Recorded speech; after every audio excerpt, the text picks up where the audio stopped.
Hashem's Vasai Tiptach Upi Agital Asacha. We're now in the 9th parak of Ezra. In this parak, it doesn't get any better. 4 months into being in Eretz Yisrael, Ezra doesn't do anything. And then what happens is the officers come to him and say, Lo nivdalu ha'am Yisrael va'kohanim ba'alibim ma'amei ha'aratzos. Bad news. The people, the Yisraelim, the Kohanim, the Leviim, no one separated themselves out from the rest of the indigenous population that are living in Eretz Yisrael. Until Vasehem, Laknani, Chiti, Prizi, Busi, Ammoni, Moabi, Mitri, Amori. And unfortunately, there was really bad intermarriage.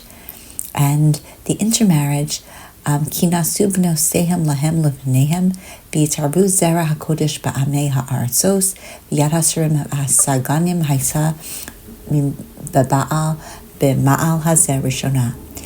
They have taken their daughters, meaning the Jewish people have taken the non-Jews for wives and for their sons. And so the holy zera of Judaism has become intermingled with all the people of the land. And not only that, but it's the officers and the Besra mentioned, the upper echelons, the aristocrats. They are the ones that have done this in the worst possible way. Now, what is going on here? So first of all, did Ezra not know what was happening? He's there to help the people. He doesn't know that he's spending 4 months that this is happening. He needs someone to tell him so. So of course he knows. But like a really good leader, he has to get all of his ducks in order. He has to make sure that he is, first of all, that he's won the hearts of the people. Because we know that when you give musar to someone, when you try to get someone to go from point A to point B in a different way that they're used to, you have to have a relationship with them. Here he's a new guy. He's come. And yes, they might remember him from the past, but he has to really inculcate himself into what's going on. Remember, he's set in motion. First, he made sure that he has all the right papers. He's the right, his yichus is good. And now he's setting the foundation. Because what is he ultimately going to be doing? His job, he believes that the only way to lead the people is through the Torah. And so he has to set for himself what a really good Torahic leader does, and that is to make sure that he's already entrenched himself, and he won their hearts, and he is really going to be able to gather the audience that he needs to be able to handle this next phase, which is to help this intermarriage problem, because it's a real significant problem. Now, it's a terrible thing that they don't separate out, and that they have lo nivdalu ha'am Yisrael. That is the ultimate problem. They don't do Havdalah. And remember we said, if we don't do Kiddush, right, if we don't separate, then Hashem will make sure that there's a Havdalah. But here, there is no Havdalah. Now we say in Havdalah, bin Kodesh l'chol, bin or l'choshech, bin Yisrael la'amim. We separate out, not that we are better, but we're different. Just like light is not like dark, right? And Kodesh is not like Chol. So too, we are different, and they're not doing that. Now, why would they not separate out and debase themselves to intermarry? So some say that really they were not well educated in Torah. That was Ezra's whole point. He's going to educate them in the ways of the Torah. And so for that reason, they're really not very different than the indigenous people that are in Eretz Yisrael. The second is that truthfully, they want to be able, they're poorer people, and they want to be able to, rise up and have all of the materialistic things that they really want. And so they are trying to do that by, inculcating themselves in the cultural society of the time. Ultimately, it is something that the leaders, the highest echelons, the aristocrats, for socio-political or just really bad decision making, thinking that they can, and just because you can doesn't mean you should. But very clearly what's delineated is that it's not the women. Remember, we have so many parallels to what happened in the time of Mitzrayim and Yetzias Mitzrayim. So too here, it's very interesting that just like because of Nashim Zechus, Nashim Tzidkanios, Nigalu Eretz Mitzrayim, that we were taken out of Mitzrayim because of the pure women, so too here. It is not the women, but it is the men and the boys that ultimately intermarry, and that is very clearly delineated.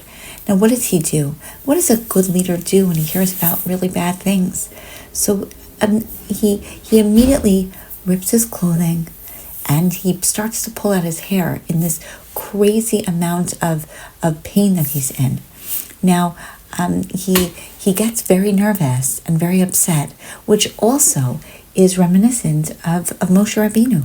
Because Moshe Rabbeinu, the Rashi says that when Moshe realized that, when it says Vayida Hadavar, when he realized that Achei Noda Hadavar, that the idea of him killing the Mitzri was made known, meaning the rumor mill had already established that he was, that something had happened with the Mitzri, he realized, now I'm not so sure that the Jews are going to be able to be taken out of Mitzrayim, because they're gossip mongers, and Lashon Hara is going to, if they're already on that level, then they're not so good, I'm not so sure, and he shook. And so too here, he's sitting in like a crazy amount of emotional fear, and so he literally tears out hair from his head, and he rips Kriya. Now, why is it that people rip Kriya? Why is it that we have, the policy that an Avel, someone in mourning, rips their garments? They rip their garments because it's instead of ripping themselves, because they say, it is just the outer layer of the person who died that we don't have anymore, their body, but really their neshama is still there, and that we will connect with them on that level, and that neshama didn't go anywhere, it didn't die, it just went up to Shamayim. And so we rip the garment because that's not us, that's the outer element. But here he's actually ripping himself, because it's not just the neshama, it's not just the guf that got taken from these people, but they literally debase their neshama. And it's called a to'eva. Very, very infrequently in Tanakh do we have the idea of a true, something that's disgusting to HaKadosh Baruch Hu. But intermarriage and having affair with non-Jewish people is definitely one of those things. And so what does he do, again, after he does that? So he doesn't, not even one time does he berate the people and give them musar. Instead, what does he do? After, inflicting pain upon himself, he goes down on his knees, he spreads out his hands to Shamayim, and he starts to daven. Now that is a very important point. Why is he doing that? Well, he's going to do it in a public way that will allow for those who are guilty to feel ashamed. A true leader, he's taking it upon himself. He's literally feeling the guilt of it, that he's feeling like he is responsible, because that's what a good leader does. But he's also really beseeching HaKadosh Baruch Hu to help out. And he cries out to Hashem. And he says, Hashem, I'm so ashamed. I'm ashamed on the inside, and I'm ashamed on the outside to even lift my face to you. We have done such bad things. Right? He says, Avonosenu, right? Our guilt. He takes it upon himself. It's so bad. And we have been, how could we do this? Our kings, our Kohanim, we have, there have been so many days where in years we had so many bad things. We had sword, we had captivity, we had humiliation. We had so many bad things. Boshes panim kayom hazeh. And what did you do? For a short while, oh my goodness, Hashem, you granted us the lahashir lanu pleta. You gave us hope. You gave us some remnant, something to hold on to, something to stick like a peg into the ground, to give us something to hold on to. And that really is the reason Rav Yonasan Eibeshit says that the reason that there isn't this second Beis HaMikdash, and we didn't just go straight until the final Beis HaMikdash, was really as exactly that, something to anchor us, because otherwise we wouldn't have made it through to this long, long gullus that we're in. But Avadim Anachnu, we are. Avodosenu lo azavnu Hashem Elokeinu. But we are, even though we have done really bad things. And you did so much chesed for us. With the Malchei Paras, you allowed him to do things that were unheard of, to allow us to rebuild the Beis HaMikdash, and to la'amid acharvosav, la'tis lanu geter Yehuda Yerushalayim, then giving us this hold in Yehuda and Yerushalayim is inconceivable. And now, what did we do? We didn't listen to your commandments. Exactly what you told us. The Nevi'im who said, Ha'aretz asher atam ba'im l'rashta, you're coming into this land. Eretz nida. It is something that in the land that has uncleanliness. And nidas amim haratzos, and the people are unclean. They are not. They're impure people. The land is filled with that. Now, do not. The Nevi'im warned, Al titnu levneim v'osem, al tasu levnechem.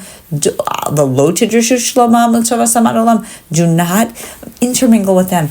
Don't do this. Laman tisklu b'achaltem etzuv ha'aretz. In order, that's the promise. The promise is, remember we said, the promise is not one, it's conditional. It's not one-sided. You have to do your part. You have to be strong, and then you get to eat from the good of the aretz. And then you get to have it as an inheritance for your children ad olam. But what did you do? You didn't. And you did masim ra'im. Ashmosenu hagdolah. You did like the worst possible thing, and we are so guilty. Now he ends with Hanashub la'afer mitzosecha v'litzchatzin ba'amei tavos ha'ila halotidin banu ad klav v'eit shirit. We violated all your commandments. We intermarried. Now, while he's doing this, what ultimately happens is that people are gathering around and they're listening. Now, they're not listening to him saying, you did that, you did that. He's just literally crying out to Hashem, we are so sorry. We did this. How could we do this? We did this. You gave us everything, and this is how we treated you. Hashem Elokei Yisrael Tzadikata, you are so righteous. Ki nishreinu l'floita kayom hazeh. We've survived. We were given this opportunity to have Eretz Yisrael. And so we're standing in front of you guilty. Ki ein la'amod lefanecha al zos. We can't face you. And he doesn't point fingers. He doesn't tell them to do davening, but he's screaming and in prayer. And that allows everyone to see what's going on. Perhaps that's making a real important mark. We don't know. We're going to have to find out. But Ezra does take it all onto himself. And he clings to Hashem because he is the Hashem man in Galus. When there's a difficult time, cry out to Hashem and own and take responsibility. And he's doing all of those things. Now remember, he really thought this was going to be the final Geula. And the people didn't come with him. Only some did. And then he thought, what we're going to have, I'm going to teach the people and it's going to be amazing. And what happens? It also doesn't go his way. Now remember, he is going to set up the Anshe Knesset Agdola. And the Anshe Knesset Agdola, what do? They do tefillah. And this is the epitome of why. Because there's no more nevuah. And so he's going to have some connection. How do we speak to Hashem when times are bad? How do we speak to Hashem to let him know we're sorry? Through tefillah. And that's why he's setting up tefillah. But he also sets up brachos.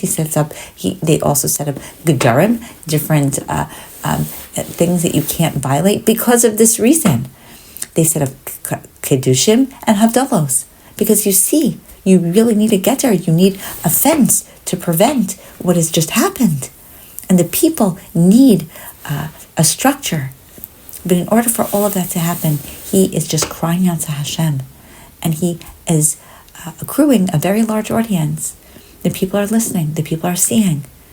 And so sometimes when we want to give a true education, we have to do it in roundabout ways. We can't go hard on just really into the musar. we have to do it in a way, first of all, that has a relationship. And second of all, sometimes creativity is what's required. These people are not on the level of just quote them the pasuk. Clearly, they have the whole society has infiltrated into the Jewish society, and it's important that Ezra recognize that. That's what Galus is all about. We don't have the Urim and Tumim. We don't have the perfect clarity.